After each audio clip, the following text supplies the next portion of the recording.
Olá, galerinha do terceiro ano, tudo bem?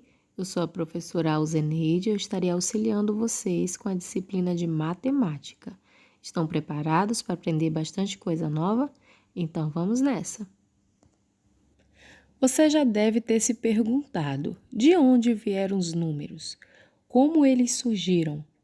Calma, não foi assim que eles surgiram. Vamos conhecer um pouco da história. A ideia de números surgiu quando o ser humano sentiu a necessidade de contar e comparar quantidades. Observe nas imagens abaixo alguns dos primeiros registros para o número 6, feito pelo ser humano. Marcas de ossos, nós em cordas, lascas em rochas, pedrinhas ou até mesmo gravetos. Com o passar do tempo, algumas civilizações criaram sistemas de numeração com símbolos e regras para representar os números. Veja abaixo o número 6 representado nos sistemas de numeração egípcio, maia e romano. Sistema de numeração egípcio. Os egípcios, eles usavam um risco para representar o número 1, usavam 2 riscos para representar o número 2 e assim por diante até o número 9. Para representar o número 10, eles usavam este símbolo, que é conhecido como calcanhar, e assim eles iam fazendo representações até chegar ao número 100. Aí eles usavam este outro símbolo aqui que nós conhecemos como rolo de corda. Vejamos agora alguns números que são escritos na nossa numeração e na numeração dos egípcios. Por exemplo, o número 5, como nós já conhecemos, e 5 bastões do lado ou 5 risquinhos, que era como os egípcios escreviam. O número 23, 2 calcanhar e 3 riscos.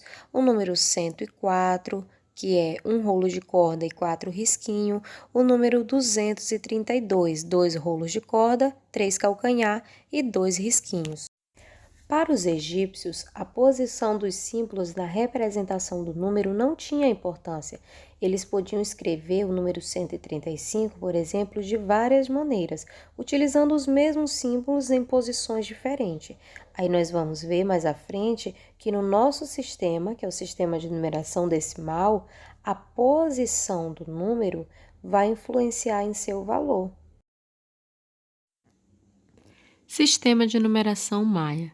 A civilização maia foi extinta no século XVI, mas o povo maia não. Atualmente, mais de 7 milhões de maias vivem em estados do México e também em alguns países na América Central. Esse antigo povo, conhecido por sua arquitetura, arte, matemática e agronomia, também criou seu próprio sistema de numeração. Usando pontos e traços, eles escreviam os números de 1 a 19 de maneira muito simples. Sistema de numeração romano. Os romanos, eles usavam letras maiúsculas para representar os números, como por exemplo, a letra I representa o número 1, a letra V representa o número 5, o X, o número 10, o L, o número 50, o C, o número 100, o D, o número 500 e M representa o número 1000. Os símbolos romanos, eles são usados até hoje, mas em poucas situações, como por exemplo em alguns relógios, na indicação dos séculos, dos capítulos de livros. Os números nesse sistema de numeração, eles podem ser obtidos por adição, subtração ou decomposição. Bem, agora que nós já falamos sobre o sistema de numeração dos egípcios, dos maias e dos romanos, nós iremos falar sobre o sistema de numeração decimal. É atualmente usado no mundo todo, recebe esse nome porque trabalha com grupos de 10, foi inventado pelos hindus na Índia, aperfeiçoado e divulgado para o resto do mundo pelos árabes, por isso também pode ser chamado de sistema indo-arábico. Para início, nós iremos rever os números naturais até 999, onde e como eles são usados, e depois nós iremos conhecer os outros números. Lembre-se, os números naturais, eles são os da sequência 0, 1, 2, 3, 4, 5 e assim por diante. Vejamos agora algumas situações em que nós utilizamos os números no nosso dia a dia, como por exemplo nas contagens, em um time de futebol ou de basquete que está jogando e nós temos que contar a pontuação. Por exemplo, também nos códigos, onde colocamos endereço, em cartas, para ser enviadas para uma outra pessoa, até mesmo em números de casa. Os números são utilizados como sentidos de ordem também, quando queremos, por exemplo, indicar a posição de uma pessoa na fila, o antes e o depois.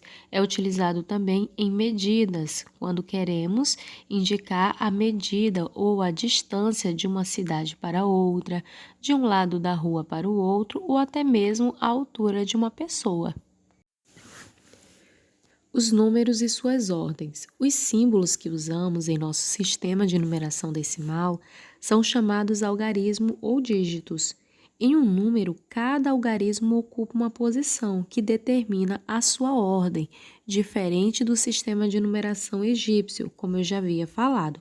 As ordens dos números, elas são consideradas da direita para a esquerda e cada ordem recebe um nome especial. Por exemplo, as unidades, a ordem das dezenas, das centenas e assim por diante. Recapitulando o que nós já estudamos, o nosso sistema de numeração ele é posicional, porque o valor do número vai depender da posição que ele se encontra. Se ele está na casa das unidades, ele vai valer um tanto. Se ele estiver na casa das dezenas, ele vai ter outro valor. Na casa das centenas, ele vai ter outro valor e assim por diante. Dizemos também que é um sistema decimal porque nós fazemos agrupamentos de 10 em 10.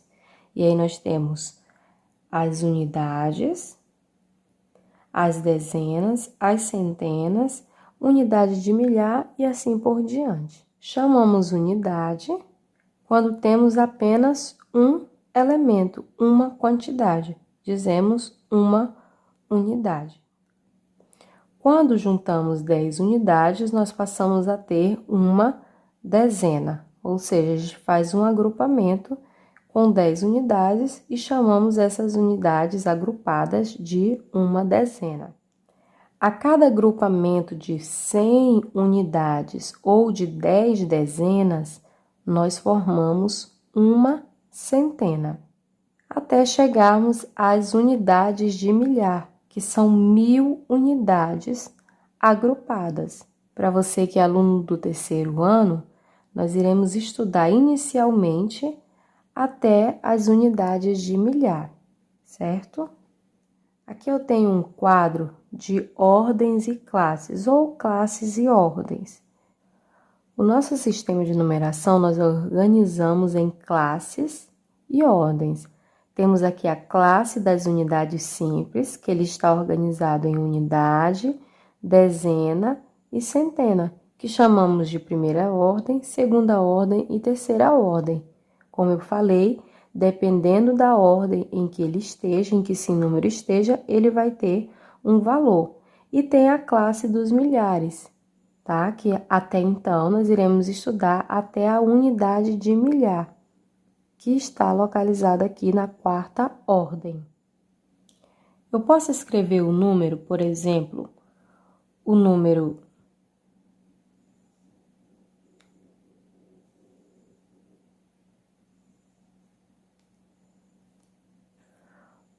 222. O número 222, eu usei o mesmo algarismo para poder escrever esse número.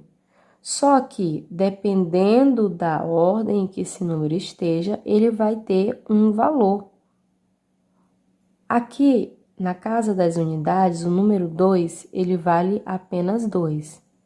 Na casa das dezenas, esse 2 ele vai valer 20. Enquanto na casa das centenas, esse 2 vai valer 200. Posso fazer ainda com o número 2. Vou usar o número 3 agora.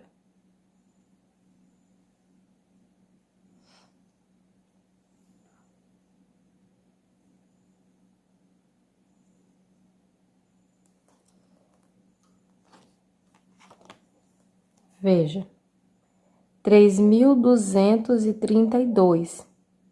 Eu tenho aqui o número 3 e aqui também o número 3. Só que esse 3 ele está na casa das dezenas, ou seja, segunda ordem. Então, ele vale apenas 30. Enquanto esse 3 ele está na casa das unidades de milhar, quarta ordem, ele vale 3.000. Então, dependendo da casa onde o número esteja, ele vai ter um valor. Para fazer a decomposição desses dois números que nós acabamos de usar, 222 e 3.232, eu faço da seguinte forma.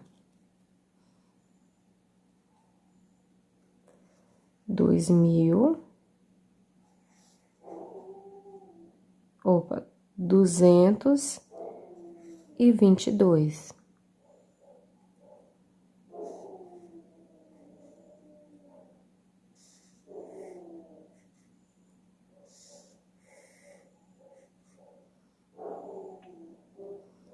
Esse número, como está na casa das unidades, ele vale apenas 2. Esse outro está na casa das dezenas, ele vale 20. E esse, como está na casa das centenas, vale 200.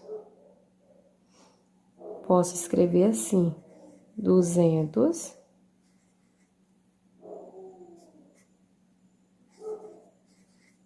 mais 20 mais 2. 200 mais 20 mais 2 é igual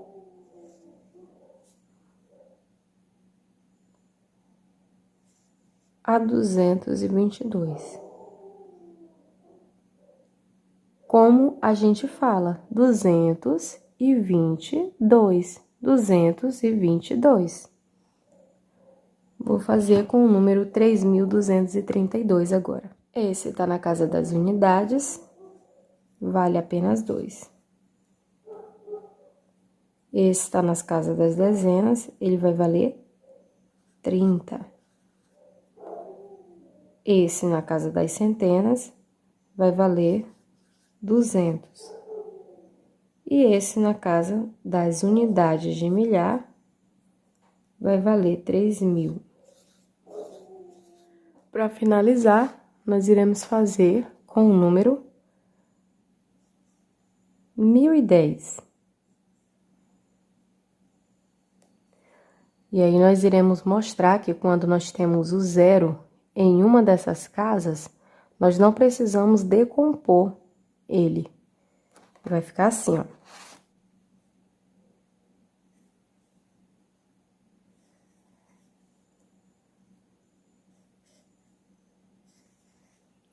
Mil e 10.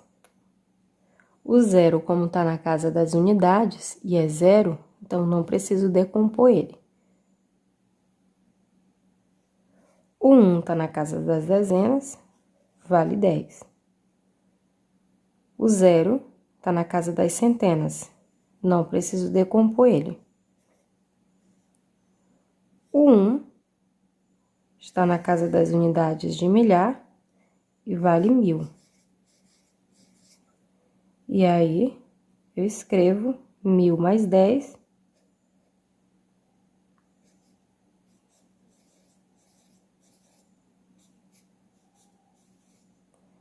É igual a 1.010. Então, quando nós temos o zero aqui, não precisa eu decompor esse zero. Eu já sei que é zero, certo?